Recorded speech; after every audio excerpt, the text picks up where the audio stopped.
Hello dear, आप लोग को वेलकम करता हूं। जितने भी हमारे डियर थर्ड ईयर के स्टूडेंट हैं सबको स्वागत है। जैसा कि आप लोग को कहना था कि कुछ दिनों से वीडियो नहीं डल रहा है, एक सप्ताह से, बात सही भी है। तो मेरे डियर देखिए, ऐसा कोई नहीं है, कुछ प्रॉब्लम था जिसके कारण वीडियो नहीं डाल पाता था। हर दिन जो है इवनिंग में, शाम में कुछ ना कुछ प्रॉब्लम समस्या आ जाता था, जिसके कारण जो है वीडियो नहीं डाल पाता था। फिलहाल आज से आपका कंटिन्यू हुआ वीडियो डलेगा, तो आप लोग अब डेली आइएगा जितने भी थर्ड ईयर के हैं। और आपके लिए एक खुशखबरी की बात ये है कि मैं बता दूं, आप लोग का क्वेश्चन बैंक 7 सालों का, 7 से 8 सालों का क्वेश्चन बैंक मैं आप लोग के लिए डाल चुका हूँ। कहाँ पे आपको, कहाँ पे देखने को मिलेगा? तो आपको नरसिंहज्ञान.com पर जाना है। कहाँ जाना है? नरसिंह, ठीक है ना, कहाँ जाना है? नरसिंहज्ञान.com पर। देख लीजिए, बहुत इंपॉर्टेंट है आप सभी के लिए नरसिंहज्ञान, ठीक है ना, नरसिंहज्ञान.com गूगल में जाके लिखिएगा, सर्च कीजिएगा तो आपके सामने नरसिंहज्ञान.com देख लीजिए, स्पेलिंग मिस मत कीजिएगा। नरसिंहज्ञान.com लिखिएगा, सर्च कीजिएगा। सर्च करने के बाद आपको नरसिंह ज्ञान के नाम से ही आपका आ जाएगा वेबसाइट, उस पर क्लिक करना है, ठीक है, क्लिक करना है। जब क्लिक करेंगे तो आपके सामने होम स्क्रीन खुलेगा वेबसाइट का। तो ऊपर में आप मोबाइल में खुल रहे हैं तो ऊपर में लेफ़्ट साइड में 3 जो है आइकन इस तरीक़ा से 3 लाइनिंग वाला दिखेगा, इस तरीक़ा से, ठीक है। इस पर आपको क्लिक करना है। जब आप क्लिक करेंगे तो आपको बहुत सारा उसमें ऑप्शन आएगा। तो चूँकि आप थर्ड ईयर के स्टूडेंट हैं तो आपको थर्ड ईयर पर क्लिक करना है। कौन से ईयर पर? थर्ड ईयर पर क्लिक करना है। थर्ड ईयर पर ऐसे तीर वाला रहेगा, इस पर क्लिक करना है। इस पर क्लिक करने का मतलब है कि थर्ड ईयर में 2 सब्जेक्ट है, तो इस पर क्लिक कीजिएगा तो दोनों सब्जेक्ट का नाम आएगा। तो उसमें से दोनों सब्जेक्ट पर आप क्लिक करिएगा, ऐसे ही वाला पर क्लिक करना है। तो दोनों सब्जेक्ट में से कोई भी सब्जेक्ट का क्वेश्चन बैंक देखना हो तो आप आराम से जो है डिफिनीसन और प्लस क्यूबी करके दिया होगा, वहाँ से आप जाके कम्युनिटी हेल्थ नर्सिंग और मिडवाइफरी एंड गाइनकोलॉजी का दोनों का क्वेश्चन बैंक 7 सालों का जो है आराम से देख सकते हैं। चाहें तो आप वहाँ से उसको बना भी सकते हैं, पढ़ भी सकते हैं। जब ज़रूरत हो जाके वहाँ से ऑब्जेक्टिव सब्जेक्टिव टोटली आपको 2015 से क्वेश्चन वहाँ पे मिलेगा। 2015 से जितने भी एग्ज़ाम हुए हैं एमपी का, वो सब के सब मिल जाएगा। आप दूसरे स्टेट के हैं फिर भी आपके लिए वह क्वेश्चन महत्वपूर्ण है। आप देखिए जाकर पैटर्न कि कैसे एग्जाम में पूछा जाता है, किस किस प्रकार के क्वेश्चन होता है, ठीक है। चलिए, ये हो गया। तो देख लीजिए, आज जो हम लॉन्ग क्वेश्चन लेकर आए हैं मिडवाइफरी गाइनकोलॉजी से, यह आपका लॉन्ग क्वेश्चन है और तीसरा क्वेश्चन है लॉन्ग क्वेश्चन का, ठीक है। मिडवाइफरी एंड गाइनकोलॉजी का यह तीसरा क्वेश्चन है। तो एक बात को ध्यान में आप लोग धर लीजिए कि यह आपका कौन सा है? तीसरे नंबर का लॉन्ग क्वेश्चन जो आज हम करने वाले हैं मिडवाइफरी एंड गाइनकोलॉजी का। ओके, चलिए, प्रश्न क्या है? यह प्रश्न मोस्ट वीवीआई प्रश्न है, आपके एग्जाम के लिए मोस्ट वीवीआई है। प्रश्न आपसे पूछेगा पीपीएच के बारे में बताएं, पीपीएच के कारण बताएं, इसका प्रबंध बताएं और नर्सिंग देखभाल बताएं। पीपीएच का मतलब होता है पोस्टपार्टम हेमरेज। हेमरेज मतलब क्या होता है? रक्तस्राव। और पोस्ट मतलब क्या होता है? बाद। और पार्टम मतलब क्या होता है? प्रसव के बाद के रक्तस्राव क्या होते हैं, यानी प्रसव के बाद होने वाले रक्तस्राव को परिभाषित करना है। और प्रसव के बाद जो रक्तस्राव कुछ दिनों तक होते रहता है, यह किस कारण से होता है, कितने प्रकार होते हैं, इसको प्रबंध कैसे करेंगे और इसका नर्सिंग देखभाल कैसे करेंगे, यानी पीपीएच के बारे में कंप्लीट हम देखेंगे। पीपीएच को इंग्लिश में पोस्टपार्टम हेमरेज कहते हैं। इसी को हिंदी में प्रसव पश्चात रक्तस्राव यानी डिलीवरी के बाद होने वाले रक्तस्राव कहते हैं, ठीक है। या इसी को दूसरे नाम प्रसवोत्तर, देख लीजिए, प्रसवोत्तर रक्तस्राव। प्रसवोत्तर रक्तस्राव क्या होता है, इसके कारण और इसके प्रबंध सब चीज़ बताना है। चलिए देख लेते हैं, यह क्वेश्चन बहुत बार पूछा गया है। सबसे जानिए पीपीएच होता क्या है। सबसे याद रखिए, पीपीएच का full form post partum haemorrhage होता है। P for post, P for partum और एच फॉर हेमरेज, ठीक है। प्रसव पश्चात यानी प्रसव के बाद रक्तस्राव, ठीक है। पोस्ट मतलब बाद ही होता है। मेरे डियर, शिशु जन्म के बाद माँ के 6 सप्ताह तक जनन मार्ग से होने वाले रक्तस्राव को ही प्रसव पश्चात रक्तस्राव कहते हैं।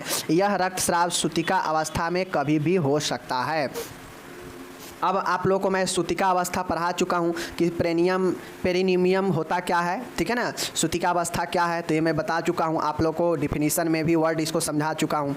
अभी हम लोग पीपीएच देख रहे हैं। पीपीएच का मतलब होता है, नॉर्मल समझिए कि जो बच्चा डिलीवरी होता है, जो जन्म लेता है बच्चा, तो उस जन्म लेने के बाद जो महिला होती है उसके जनन मार्ग से, मतलब जिस मार्ग से बच्चे को जन्म दी है उसी मार्ग से जो है रक्तस्राव होते रहते हैं। और यह रक्तस्राव कुछ सप्ताह तक होते हो सकते हैं। इसी को हम लोग पोस्टपार्टम हेमरेज कहते हैं। ठीक है, पोस्टपार्टम हेमरेज क्या होता है कि शिशु जन्म के 6 सप्ताह के बाद तक, ठीक है, शिशु जन्म के पश्चात मतलब बच्चे के जन्म लेने के बाद 6 सप्ताह तक जनन मार्ग से, जीनेटियल मार्ग से क्या होता है, रक्तस्राव होना ही प्रसव पश्चात रक्तस्राव कहलाता है। प्रसव पश्चात क्यों कहा, क्योंकि बच्चा जन्म लेने के बाद, तो बच्चा जन्म लेता है उसे प्रसव कहते हैं, और बच्चा जन्म लेने के बाद मतलब रक्तस्राव होगा तो वही जो है आपका प्रसव पश्चात हो गया।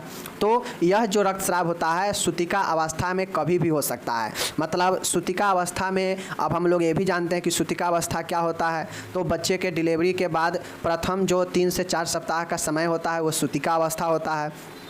तो आपको समझना पड़ेगा कि ये जो रक्तस्राव होता है यह सूतिका अवस्था में ही होता है और बच्चे के जन्म के बाद होता है, इसीलिए इसे पोस्टपार्टम कहा गया है।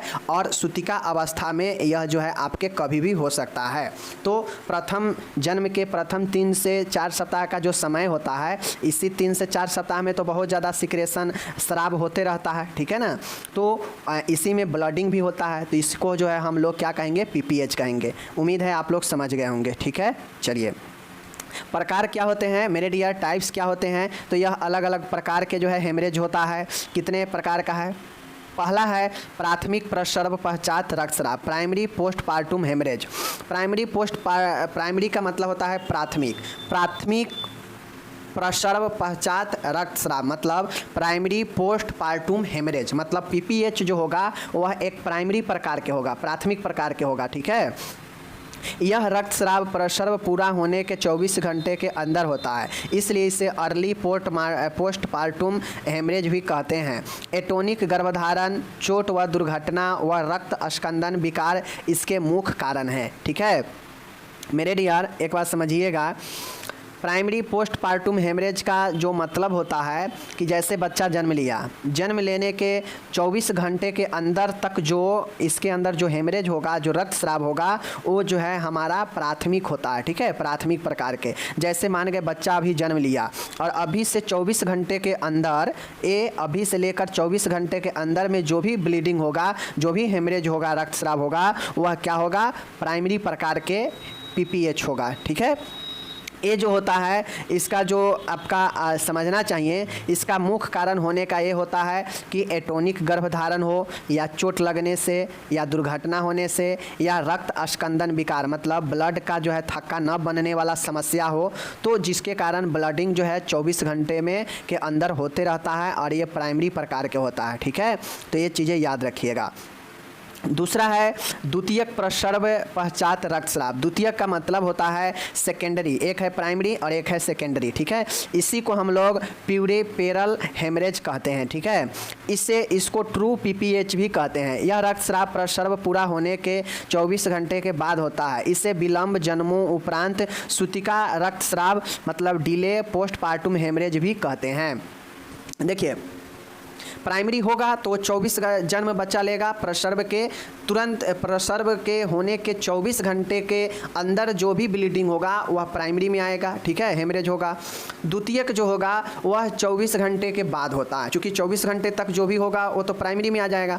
लेकिन अगर 24 घंटे के प्रसव होने के 24 घंटे के बाद अगर हेमरेज होता है, रक्तस्राव होता है, तो वह सेकेंडरी में आ जाएगा, सेकेंडरी पीपीएच में आ जाएगा। और जो सेकेंडरी पीपीएच होता है, जो 24 घंटे के बाद शुरू होता है, तो इसे हम लोग ट्रू पीपीएच कहते हैं। समझ गए ना, ट्रू पीपीएच कहते हैं, यानी सत्य जो है प्रसवों उपरांत हेमरेज रक्तस्राव कहते हैं। ठीक है, इसे विलंबित जन्मों उपरांत सूतिका रक्तस्राव भी कहते हैं। इसे विलंबित क्यों कहते हैं, तो विलंबित इसीलिए कहते हैं क्योंकि प्रथम 24 घंटा में रक्तस्राव नहीं होता है, रुका हुआ होता है, इसीलिए इसे विलंबित यानी डिले कहते हैं। और डिले पोस्टपार्टम हेमरेज इसी को हम लोग कहते हैं, जो प्रथम 24 घंटा तक कुछ ब्लीडिंग नहीं होता है, 24 घंटे के बाद होता है जन्म के। ठीक है, तो यह प्राइमरी और सेकेंडरी दोनों समझ गए, कोई दिक्कत नहीं है। चलिए, अब इसके कारण मेरे डियर, पीपीएच मतलब प्रसव होने के बाद रक्तस्राव होने के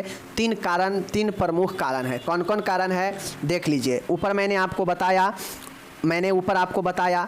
पहला है एटोनिक यूट्रस। एटोनिक यूट्रस का मतलब क्या होता है? पीपीएच के लिए यह सबसे बड़ा कारण होता है। जन्म के बाद अगर रक्तस्राव हो रहा है जनन मार्ग के, तो उसमें एटोनिक यूट्रस सबसे बड़ा कारण होता है। अब ये एटोनिक यूट्रस होता क्या है देख लीजिए। इसमें यूट्रस की मायोमेट्रियम में शक्तिहीनता अथवा तन्यता में कमी के कारण पेशियों में संकुचन अथवा शिथिलन नहीं हो पाती है। इस कारण से प्लेसेंटा के वाले स्थान पर स्थित फटे हुए साइनस पर प्रभावी दबाव नहीं बन पाता है, जिस कारण से रक्त रुकता नहीं है और असाधारण रक्तस्राव होता रहता है। मेरे डियर, एक बात समझिएगा, एटोनिक यूट्रस का मतलब है, जैसे आप लोग को पता है कि मान गए यह यूट्रस है, इसमें बच्चा पलता है, ठीक है। इसी में यूट्रस से लगा हुआ क्या होता है? प्लेसेंटा होता है। इस प्लेसेंटा से बच्चे का नाभि लगा होता है ना। तो बच्चा जब जन्म ले लेता है तो यूट्रस खाली हो जाता है, और हम लोग जानते हैं कि बच्चा जब जन्म ले लेता है तो प्लेसेंटा भी यूट्रस को छोड़ता है, ठीक है ना। ये प्लेसेंटा जो जन्म के पहले बच्चा जब रहता है गर्भ में, तो यह प्लेसेंटा यूट्रस के साथ पकड़ा हुआ रहता है, ठीक है ना। और यह जो है अम्बिलिकल कोड बच्चे के लगा होता है प्लेसेंटा से। तो जब बच्चा जन्म ले लेता है तो आप लोग को पढ़ा चुके हैं कि अम्बिलिकल कोड सहित प्लेसेंटा जो है बाहर आता है, निकलता है, ठीक है। तब जाके कंप्लीट जो है प्रसव कंप्लीट लेबर होता है, ठीक है। तो ये प्लेसेंटा कब निकलता है? तो जैसे ही बच्चा जन्म लेता है तो ये जो यूट्रस होता है, इस यूट्रस में शिथिलन यानी जो है रिलैक्स होने लगता है। जब यह रिलैक्सेशन होने लगता है तो यह यूट्रस जो प्रेगनेंसी के टाइम में फैला हुआ रहता है, चूँकि उसमें बच्चा रहता है, तो वह अपना आकार फैल जाता है। फैलने से यूट्रस जो है बड़ा रहता है।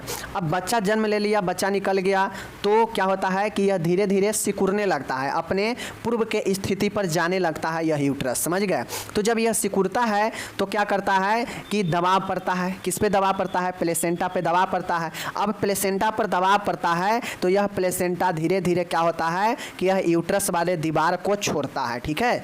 जब यूट्रस वाले दीवार को पूर्ण रूप से छोड़ देता है तब जाके यह जो है बाहर निकल जाता है और जाके कंप्लीट लेबर पूर्ण होता है, ठीक है। जब तक यह प्लेसेंटा यूट्रस को छोड़कर बाहर नहीं निकलता है तब तक कंप्लीट लेबर नहीं माना जाता है। मैं आप लोग को पढ़ा चुका हूँ।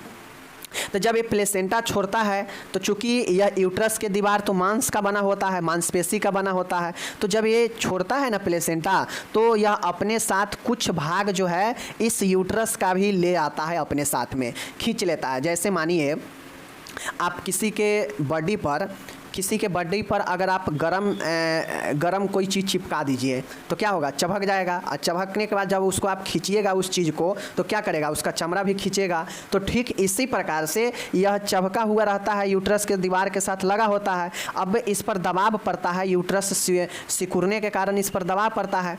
अब जैसे ही दबाव इस प्लेसेंटा पर पड़ता है तो धीरे धीरे प्लेसेंटा छोड़ने लगता है यूट्रस को, दीवार को। अब जैसे ही यह प्लेसेंटा यूट्रस को दीवार को छोड़ देता है तो यह प्लेसेंटा अपने साथ कुछ ऊतक, कुछ मांसपेशी को जो किसका होता है? जो यूट्रस के होता है, तो अपने साथ कुछ यूट्रस के भी भाग को खींच लेता है। अब खींचने से जो है क्या होता है कि ब्लीडिंग शुरू हो जाता है। चूँकि यूट्रस तो हमारा मांसल्स है, और जैसे ही उसमें से जाहिर सी बातें हैं, मानिए आपका शरीर में छिल जाता है तो वहाँ से ब्लड निकलने लगता है।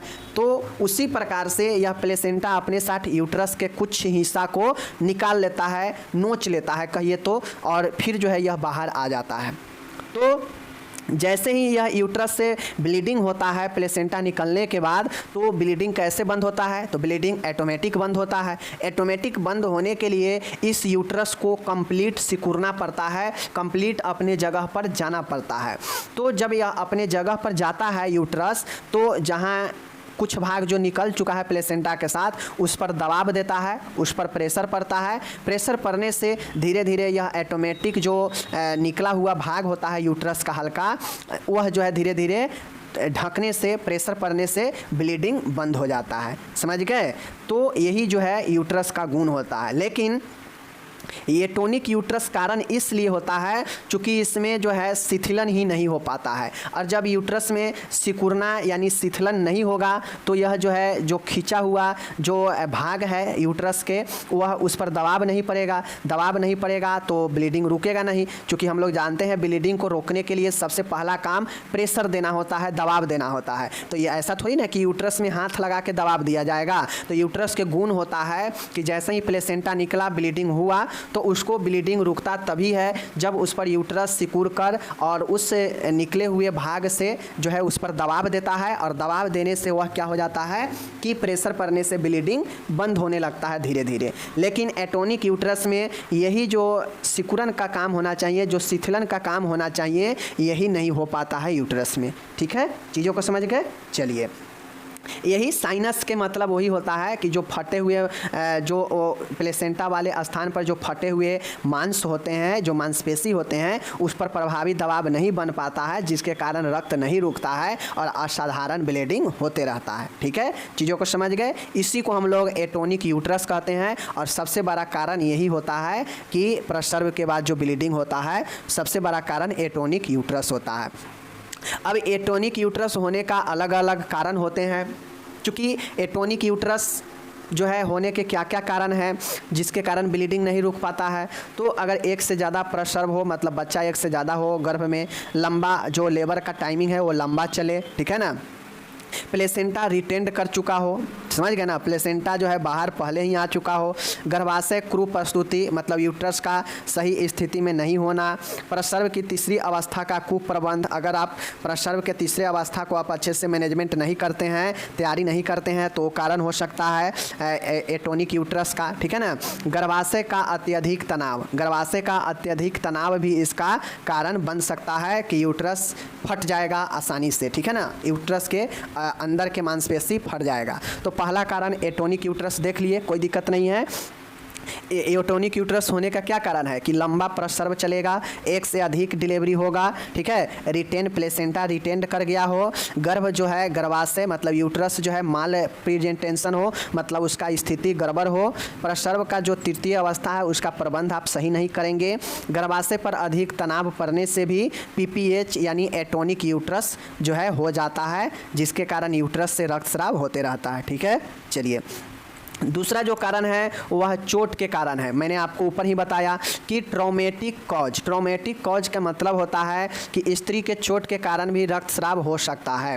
प्रसव के समय व प्रसव के पश्चात जनन नालिका को चोट से रक्तस्राव हो सकता है, जैसे सिजेरियन ऑपरेशन, गर्भाशय क्षति के कारण, ठीक है, एपिजियोटॉमी। देखिए, होता यह है कि मान गए चोट के कारण, अब चोट के कारण मतलब प्रसव के समय चोट लग सकता है या प्रसव के बाद भी चोट लग सकता है। तो इस चोट के कारण जो रक्तस्राव होगा तो वह जो है होगा तो पीपीएच ही प्रसव के बाद ही, लेकिन वह चोट के कारण वाला रक्तस्राव होगा जो सर्जरी के दौरान चोट लग सकता है। ठीक है ना, सिजेरियन वाले साइट पर सिजेरियन करते समय चोट लग सकता है, या गर्भाशय के क्षति के कारण, ठीक है ना, यूट्रस के डैमेज होने के कारण हो सकता है, या एपिजियोटॉमी होने के कारण हो सकता है। तो चोट लगने के कंडीशन में जो जनन नालिका होता है उसमें चोट लगने के बाद जो है ब्लीडिंग होने लगता है प्रसव के बाद। ठीक है, तो चोट के कारण। ठीक है, ये हो गया। तीसरा है रक्त का न जमना। ठीक है, रक्त का नहीं जमना मतलब ब्लड कोगुलेपैथी, ब्लड का नहीं जमना। अब मान गए कोई फीमेल है जिसको क्लॉटिंग फैक्टर नहीं होता हो, जिसको समस्या क्लॉटिंग फैक्टर का हो, मतलब उसमें क्लॉटिंग फैक्टर मौजूद नहीं होगा तो उसको ब्लड का रक्त का थक्का नहीं बनेगा और उसको ब्लीडिंग जो है बहुत ज़्यादा प्रसव के बाद होने लगेगा। तो एक कारण भी हो सकता है कि रक्त का न जमना भी एक कारण हो सकता है। कभी कभी रक्त जमने के कारण फाइब्रिनोजन स्कंदन की कमी रहती है। ठीक है, रक्त जमने के कारक, कारक मतलब फैक्टर, ठीक है, इसके कमी रहता है, जिस कारण से गर्भाशय के में अपरा के स्थान पर रक्त का थक्का नहीं बन पाता है और रक्त प्रसव जो है रक्त स्राव प्रसव पश्चात जारी रहता है। तो मैंने आपको तीन कारण बता दिया। पहला सबसे महत्वपूर्ण कारण होता है जो एक नॉर्मल लेडीज में होता है, वह होता है आपका सबसे एटोनिक यूट्रस। ठीक है, एटोनिक यूट्रस में क्या होता है कि यूट्रस जो है शिथिलन नहीं हो पाता है, अच्छे से सिकुड़ नहीं पाता है, जिसके कारण प्लेसेंटा जो हटा हुआ है वहाँ दबाव यूट्रस पर नहीं पड़ता है, जिससे ब्लडिंग नहीं रुक पाता है। तो पहला कारण एटोनिक यूट्रस होगा।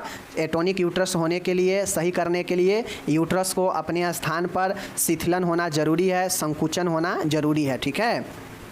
दूसरा कारण चोट के देख लिए हैं, जो जनन नालिका में चोट वगैरह लगने से, सर्जरी वगैरह के समय या फिर प्रसव के समय चोट उट लगने से हो सकता है ब्लीडिंग। ठीक है। एंड तीसरा रीज़न है रक्त का न जमना, ब्लड कोगुलोपैथी। रक्त का न जमना मतलब कोई ऐसे महिला है जिसमें ब्लड जमने का कारक जो है कम होता हो या अनुपस्थित रहता हो, तो उस कारण जो यूट्रस का प्लेसेंटा हटता है तो उसके बाद ब्लीडिंग तो होता ही है। नॉर्मल सी बातें हैं, आपको शरीर पर कोई ऐसे चीज़ चिपका दिया जाए जो काफ़ी ख़तरनाक हो, जलनशील हो। चिपकाने के बाद आप अगर उसको खींचिएगा उस पदार्थ को तो आपके साथ स्किन को भी नोच ही लेगा। तो जब स्किन को नोच लेगा तो वहाँ से तो ब्लीडिंग होगा ही होगा। तो अब ब्लीडिंग होने के लिए आपको तो वहाँ पे प्रेशर देना पड़ेगा, बैंडेज बांधना पड़ेगा ना। तो उसी प्रकार से चूँकि यूट्रस में तो हम बैंडेज वगैरह नहीं कर सकते हैं, तो यूट्रस का अपना गुण है कि बच्चा के जन्म लेने के बाद वो जो यूट्रस फैला हुआ रहता है धीरे धीरे अपने स्थान पर संकुचन होता है, मतलब शिथिल होता है। ठीक है। अब वह शिथिल होने से जहाँ से प्लेसेंटा हटा है इस यूट्रस के कुछ भाग को अपने साथ लेकर, तो उस यूट्रस से ब्लीडिंग हो रहा है। वहाँ पे यूट्रस अपने दबाव के कारण वहाँ के रक्तस्राव को रोकता है। ठीक है। और धीरे धीरे पूर्णतः दबाव पड़ने से यूट्रस को अपने स्थान पर सिकुड़ जाने से कंप्लीट दबाव दे देता है, जिसके कारण वह ब्लीडिंग ऑटोमेटिक बंद हो जाता है। ठीक है। तो एटोनिक यूट्रस हो गया, चोट हो गया, और रक्त का न जमना। रक्त कब नहीं जमता है? जब क्लोटिंग फैक्टर नहीं होता है। तो जहाँ से यूट्रस से ब्लीडिंग हो रहा है वहाँ से ब्लीडिंग यह जारी रहता है प्रसव के बाद। इसीलिए हम इसको 3 प्रकार से आपको बता दिए, 3 कारण बता दिए। ठीक है, कोई दिक्कत नहीं। चलिए अब इसका प्रबंध कैसे करेंगे? तो मेरे डियर, प्रबंध करने के लिए आसान बात है। प्रबंध आप इसका कैसे करेंगे तो देख लीजिए। तो यदि एटोनिक गर्भाशय के कारण रक्तस्राव हो, वह आघात के लक्षण विद्यमान हो, तो आघात का उपचार अवश्य करें।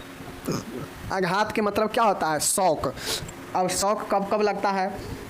तो आप फर्स्ट ईयर सेकेंड ईयर से पढ़ते आ रहे हैं कि अगर शरीर से बहुत ज़्यादा अचानक से तरल निकल जाए, मतलब पानी, जल, ठीक है ना, द्रव निकल जाए, चाहे वो ब्लड भी हो सकता है, तो अचानक से अगर बहुत ज़्यादा निकल जाएगा तो शरीर में तरल के कमी के कारण शॉक लगता है, तो उसे हाइपोवॉल्यूमिक शॉक कहते हैं।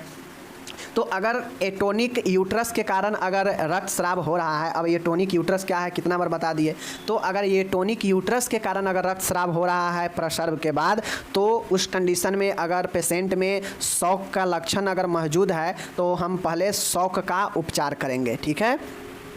दूसरा है, महिला को आईवी फ्लूइड देना चाहिए और ऑक्सीजन की तुरंत जो है देनी चाहिए। महिला को बॉडी से ब्लड निकल सकता है, ठीक है ना, चूँकि निकलता ही है, तो ब्लड निकलेगा तो ऑक्सीजन का भी कम होगा ही होगा और तरल का भी कम होगा ही होगा। तो आईवी फ्लूइड देना चाहिए और ऑक्सीजन का तुरंत जो है लगाना चाहिए। ठीक है ना। आगे प्रबंध क्या करेंगे कि लार्ज बोर कैनुला के द्वारा रोगी को शिरा मार्ग द्वारा रक्तदान करना चाहिए। अगर मान गए कोई ऐसे महिला है जिसको प्रसव के बाद बहुत ज़्यादा ब्लीडिंग हो रहा है, रक्तस्राव हो रहा है, तो उसके शरीर में ब्लीड का कमी हो जाएगा, तो उस कारण से हम जो है कैनुला के द्वारा आईवी मार्ग से ब्लड ट्रांसफ्यूजन करेंगे उस पेशेंट में। ठीक है ना। नेक्स्ट पॉइंट है 5 से 10 यूनिट ऑक्सीटोसिन आईवी मार्ग द्वारा दिया जाना चाहिए। साथ में 0.2 mg मिथेरेजिन का इंजेक्शन देना चाहिए। अब ये ऑक्सीटोसिन ये क्या करता है कि यह आपके बॉडी में जो मसल्स होता है उसको जो है सिकुड़ाने का काम करता है। ठीक है। तो ऑक्सीटोसिन जो है यह ब्लीडिंग को रोकता है। क्यों रोकता है? क्योंकि यह जो है मसल्स पर, यूट्रस के मसल्स पर काम करता है और यह डिलीवरी के बाद दिया जाने वाला क्या होता है, आईएम मार्ग से यह ऑक्सीटोसिन दिया जाता है, इंट्रामस्कुलर मार्ग से। ठीक है। साथ में 0.2 mg का मिथेरेजिन इंजेक्शन भी देना चाहिए। तो ऑक्सीटोसिन 5 से 10 यूनिट और मिथेरेजिन इंजेक्शन जो है प्रसव के बाद देना चाहिए, जिससे यह यूट्रस पर काम करता है और यूट्रस को सिकुड़न में मदद करता है, रिलैक्स में मदद करता है। 5वां है, गर्भाशय यूट्रस में जगह जगह रक्त के थक्के बन जाते हैं, अतः गर्भाशय की हल्की मालिश करनी चाहिए ताकि संकुचन प्रारंभ हो सके। अब जन्म के बाद बच्चे के जन्म के बाद जब प्लेसेंटा निकल जाता है, प्लेसेंटा निकलते ही यूट्रस से अगर ब्लीडिंग शुरू हो गया और वह 24 घंटे तक का है तो प्राइमरी हो जाएगा। अगर प्लेसेंटा निकल गया और फिर भी ब्लीडिंग नहीं हो रहा है और 24 घंटे के बाद जो है ब्लीडिंग शुरू हुआ है तो वह सेकेंडरी टाइप का हो जाएगा, ठीक है ना, सेकेंडरी टाइप का पीपीएच हो जाएगा। तो ऐसे में गर्भाशय में ब्लीडिंग निकलने से जगह जगह पर यूट्रस में ब्लड का थक्का बन जाता है। तो थक्का बनने से क्या होगा, दिक्कत होगा। तो उसके लिए यूट्रस के जगह पर मालिश करना चाहिए, जिससे यूट्रस में संकुचन भी प्रारंभ हो जाए, शिथिलन भी प्रारंभ हो जाए और वह जो ब्लड का थक्का है वह टूट जाए, ठीक है, और बाहर निकल जाए। छठा है इर्गोमेट्रिन इंजेक्शन देना चाहिए, ठीक है, इर्गोमेट्रिन, ठीक है ना, इर्गोमेट्रिन देख लीजिए, इर्गोमेट्रिन इंजेक्शन देना चाहिए, ठीक है ना। महिला को संक्रमण ना हो इसके लिए प्रोफाइलेटिक एंटीबायोटिक दिया जाना चाहिए। महिला को चूँकि उस समय ब्लीडिंग निकलते रहता है तो संक्रमण का बहुत ज़्यादा चांसेज होगा, तो उस कंडीशन में संक्रमण से बचाने के लिए एंटीबायोटिक दवाइयाँ देंगे। ओके। महिलाओं को जैविक चिन्हों को निरंतर जांच कर वाइटल साइन का नोट करेंगे, क्योंकि शरीर से टेम्परेचर निकल सकता है, बहुत ज़्यादा ब्लड निकलने से श्वसन दर बढ़ सकता है, ठीक है ना, पल्स रेट जो है बढ़ सकता है। तो ये सब का निरंतर चेक करते रहेंगे। नेक्स्ट है महिला को शिशु को स्तनपान कराने के लिए प्रोत्साहित करेंगे। अब स्तनपान कराने से भी ब्लीडिंग जो है कमता है, तो महिला को स्तनपान कराने के लिए प्रोत्साहित करेंगे। ओके। नेक्स्ट है यदि रोगी की स्थिति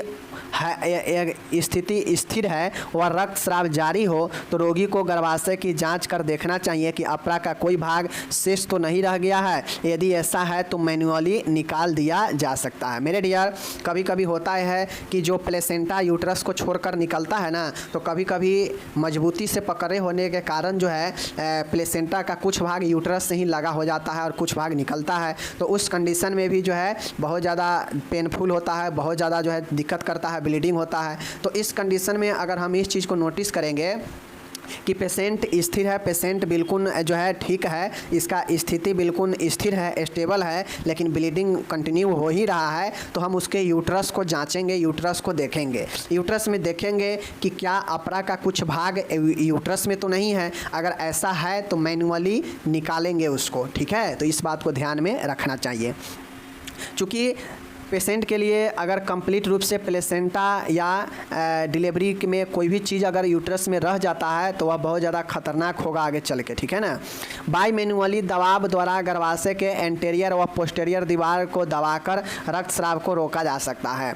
मान गए प्लेसेंटा निकल चुका है, बहुत ज़्यादा ब्लीडिंग जो है यूट्रस से गर्भाशय से हो रहा है जहाँ से प्लेसेंटा छोड़ा है, तो वहाँ पर बाई मैनुअली आप गर्भाशय के बाहरी और पिछड़ी दीवार को कर रक्तस्राव को रोक सकते हैं। क्योंकि हम लोग जानते हैं अगर कहीं से ब्लीडिंग हो रहा हो वहाँ पे दबाव दें तो दबाव देने से ब्लीडिंग रुक जाता है, ठीक है। तो वही कहता है बाई मैनुअली यूट्रस के एंटीरियर मतलब आगे वाला, पोस्टीरियर मतलब पीछे वाला दीवार को दबाकर ब्लड को रोक सकते हैं। ओके। 12 नंबर देखिएगा, रोगी के उदर पर नाभि के स्थान से ऊपर मुट्ठी के द्वारा एब्डोमिनल एरोटा को दबाते हैं ताकि रक्त की गर्भाशय आपूर्ति बाधित की जा सके, ठीक है। अब एक और टेक्निक है ब्लीडिंग को रोकने के लिए। चूँकि नाभि के स्थान से ऊपर बंद मुट्ठी के द्वारा, ठीक है ना, जैसे मानिए यहाँ पे नाभि है, समझ गए, तो बंद मुट्ठी करेंगे और बंद मुट्ठी के द्वारा नाभि के ऊपर जो एब्डोमिनल औरोटा होता है, एब्डोमिनल महाधमनी जो है उसको दबाते हैं। मतलब बंद मुट्ठी से नाभि के ऊपर दबाएंगे, दबाने से जो यूट्रस के साइड में जो ऊपर से ब्लड आने वाला है वह क्या हो जाए, बाधित हो जाए, ऑब्स्ट्रक्ट हो जाए, और जब बाधित हो जाएगा तो ब्लड इधर आएगा ही ना आएगा, ठीक है ना। तो इसलिए बंद मुट्ठी से दबाकर जो है रखेंगे जिससे ब्लड का आपूर्ति यूट्रस के साइड में, गर्भाशय के साइड में न हो सके, ठीक है ना। नेक्स्ट है गर्भाशय के मुख को बंद करने के लिए गौज के टुकड़े यूटेरिन पैकेजिंग बनाकर गर्भाशय के मुख पर लगानी चाहिए। अब यूट्रस के मुंह चूँकि बच्चे के जन्म लेने के बाद खुल जाता है, तो वैसे में यूट्रस के मुख जो मुंह होता है उसको बंद करने के लिए गौज जो पीस होता है ना, इसके टुकड़े को यूटेरिन पैकेजिंग बनाकर, मतलब गर्भाशय के पैकेज बनाकर जो है गर्भाशय के मुख पर लगाना चाहिए। मतलब सीधा सोचिए कि बच्चा जन्म लिया है तो यूट्रस में बच्चा है, जन्म लेने के बाद यूट्रस खुल जाता है, खुलने के बाद उसके मुंह को बंद करने के लिए गौज के टुकड़े के सहायता से हम जो है एक यूटेरिन पैक बनाएंगे और उसको गर्भाशय के मुंह पर लगा देंगे। ठीक है, चलिए 14 नंबर देखिएगा। यहाँ पे गर्भाशय को रक्त आपूर्ति करने वाले यूटेरिन आर्टरीज को बांध दिया जाता है, जिससे रक्त जाना बंद हो जाता है। अब चूंकि हम लोग जानते हैं ऑर्गेन कोई भी हो, लेकिन वहाँ तक ब्लड पहुँचने में आर्टरी नहीं तो वेन, यही दो काम करता है। तो ब्लड अगर हमें आ रहा है यूट्रस के तरफ तो कहीं ना कहीं वह शुद्ध ब्लड होगा। तो इसके लिए जवाबदेही आर्टरीज में होता है, क्योंकि किसी ऑर्गेन के पास ब्लड जो है आर्टरीज के द्वारा ही जाता है और वापस उस ऑर्गेन से ब्लड अगर निकलना होता है शुद्धिकरण के लिए तो वेन ले जाता है। ठीक है, ये चीज़ को समझ रहे हैं। तो यहाँ पे आप समझिए कि गर्भाशय को अगर रक्त से आपको आपूर्ति करना है तो यूटेरिन आर्टरीज को क्या करते हैं, बांध देते हैं, जिससे रक्त जाना बंद हो जाता है। यूटेरिन आर्टरीज मतलब गर्भाशय के धमनी को बांध देते हैं, जिससे ब्लड ही नहीं आता है। समझ गए ना। एंड लास्ट वाला है, सभी उपाय निष्क्रिय हो जाने पर गर्भाशय को सर्जरी द्वारा काट कर निकाल दिया जाता है, जिसे हिस्टेरेक्टोमी कहा जाता है। मेरे डियर, अगर सारा प्रबंध कर लेंगे, इंजेक्शन वगैरह भी दे देंगे, मुट्ठी से दबाव भी देंगे, आर्टरी को भी दबाएंगे, आर्टरीज को बांध भी देंगे, ठीक है ना, तमाम तरीके के कोशिश कर लेंगे, मालिश करेंगे, तमाम तरीके के चीज़ें करेंगे जो मैंने ऊपर बताया। एक करने के बाद भी लास्ट में अगर ब्लीडिंग नहीं रुकता है तो क्या करेंगे कि अंत में जो यूट्रस है उसको सर्जरी के द्वारा यूट्रस को ही निकाल दिया जाता है, और यूट्रस को निकाल देना सर्जरी के द्वारा हिस्टेरेक्टोमी कहलाता है, यानी यूट्रस के सर्जरी हिस्टेरेक्टोमी कहलाता है। और जिसमें यूट्रस निकल जाएगा तो उसका बच्चा का पालन पोषण कहाँ पे होगा, फिर उसके बाद बच्चे का जन्म लेना बहुत ज़्यादा डिफ़िकल्ट हो जाता है, फिर वो जो है माँ बच्चे बनना मुश्किल हो जाता है, क्योंकि यूट्रस ही नहीं रहेगा तो बच्चा बनेगा कहाँ। यही चीज़ें होता है, समझ गए चीज़ को। तो ये चीज़ें समझिए। 15 पॉइंट मैंने आपको प्रबंध बता दिया। पीपीएच समझ गए होंगे क्या होता है। कारण में मैंने आपको बता दिया कि 3 कारण होता है, एक एटोनिक यूट्रस, एक चोट लगना, और एक होगा आपका रक्त का थक्का न बनना। ये 3 कारण होता है, तीनों में अच्छे से लिख दीजिएगा। प्रकार के बात किया जाए तो 2 प्रकार, एक प्राइमरी जो प्रसव होने के बाद पहले 24 घंटे तक होने वाला होगा तो वो प्राइमरी होगा। अगर 24 घंटे प्रसव होने के बाद 24 घंटे के बाद होगा रक्तस्राव तो उसे जो है हम क्या कहेंगे, उसे सेकेंडरी में कहेंगे। ठीक है, अब ये हो गया। अब इसके होने के कारण मैंने एटोनिक बता दिया। अब एटोनिक यूट्रस किन कारणों से होता है वो भी मैंने बता दिया कि एक से अधिक प्रसव होना, लंबे समय तक प्रसव करना चलना, ठीक है ना, एटोनिक यूट्रस यही सब ना होगा। तो ये सब मैंने आपको कंप्लीट बता दिया, प्रबंध वगैरह टोटल। आप ये इंजेक्शन जरूर याद रखिएगा नाम, ठीक है ना। यहाँ पे इंजेक्शन का नाम दिया गया था प्रबंध में। इंजेक्शन के नाम, पहला इंजेक्शन के नाम क्या है, ऑक्सीटोसिन, जो क्या करता है, यूट्रस पर काम करता है, यूट्रस को एक्टिव करता है और वह यूट्रस धीरे धीरे सिकुड़ने में मदद करता है, जिससे दबाव पड़ता है। ठीक है, तो ऑक्सीटोसिन 5 से 10 यूनिट आईवीएम मार्ग से देते हैं, या फिर 0.2 mg मिथ्रेजिन का इंजेक्शन देते हैं। ठीक है, ये हो गया।